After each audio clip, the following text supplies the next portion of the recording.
I try not to tell all these dirty jokes if I don't have to. When you start doing comedy all the time, you start having a favorite porn star. It's just what it is, okay? Too many nights alone in a hotel room on the road. It is what it is. I got a phone call one night from a guy. It was on a Sunday, right? And it was during football season. I'm a Giants fan. The phone call came in at 10 a.m., so I was already drunk. And this guy calls me and he goes, "Hey, Burke, listen, I got a show.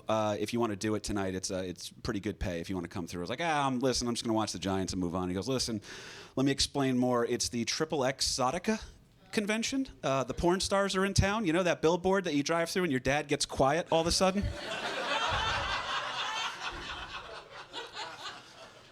Yeah, so they were in town, and he goes, "Some of these porn stars want to try comedy. I need a real comic on the show to host it."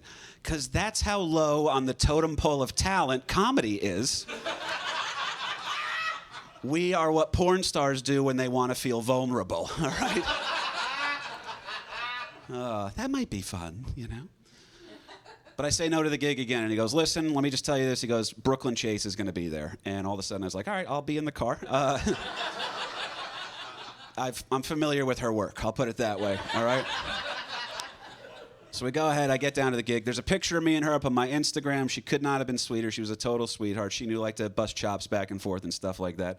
I think my opening line was, I told her, I was like, "Listen, if you get nervous, they always say the secret in public speaking is to pretend the audience is in their underwear. But I've never seen you with clothes on, so it's gonna be difficult, you know?" But she was a sweetheart of a person. But it was very strange to me, too, the timing on that, because at the time, I had made a decision that I was not going to jerk off for the entire month of November, all right? It was for the troops. But I decided I was going to get through this thing. It's called No Nut November. I wasn't going to jerk off for that entire month. I am cruising through the first 2 days, just spending a lot of time with my family, lots of extra long walks with the dog. Everything's going good. And then I'm sitting there all of a sudden hanging out with my favorite porn star, right?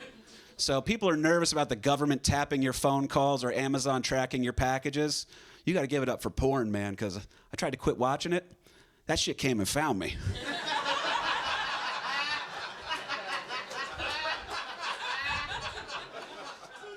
And they're good, man. I try to be progressive on stuff, too, you know. Do you guys support gay marriage in here? You do? Cool. Good. What do you do for them? Yeah, nothing, all right? I can say that. Best man, 2 lesbian weddings this past year, okay? Right here. That's me. Best man at my sister's wedding, all right? Very, very weird, too, because it's the only wedding in history I've ever had to grow my hair out to look less like the bride. All right? I used to support gay marriage. Now I'm a fucking bridesmaid. I don't know what to make out of this. But I love my sister. She's a good person, so I'm going to go ahead and do this for her. But she does annoy me a little bit because she's a stereotype. She works at the Home Depot. All right? And our father's a contractor, so he goes to her store, and they work around the house on projects around, like just doing stuff, like fixing things in front of me. And now I have to accept the fact that my lesbian sister is now also the son my father always wanted.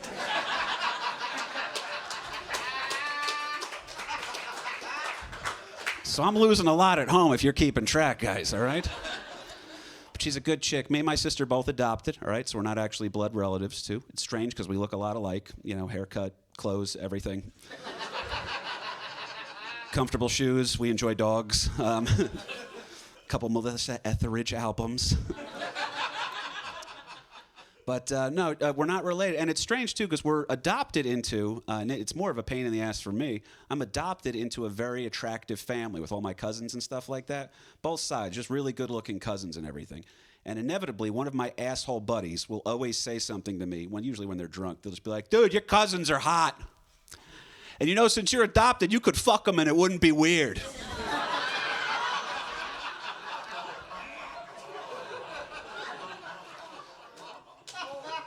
I was like, "Dude, that's not how that works." No, all right?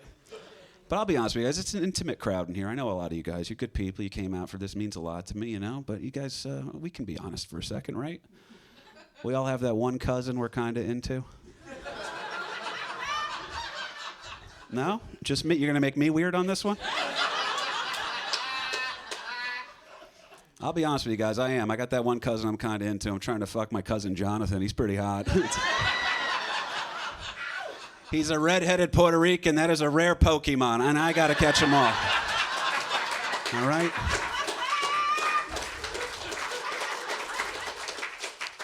We're just so addicted to technology. Like, let me just ask you guys, during COVID, how often were you guys getting drunk per day?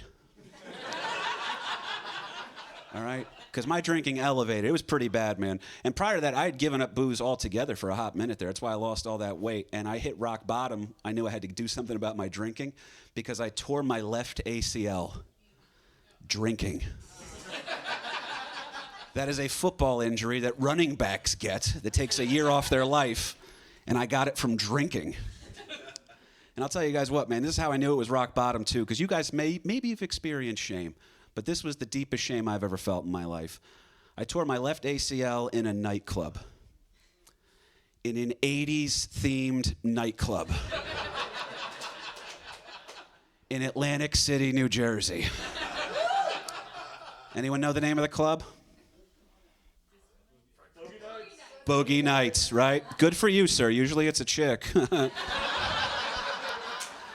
No, you seem like good people, man. I'll tell you what, you have never experienced shame until you have been wheelchaired out of Boogie Nights during Girls Just Want to Have Fun.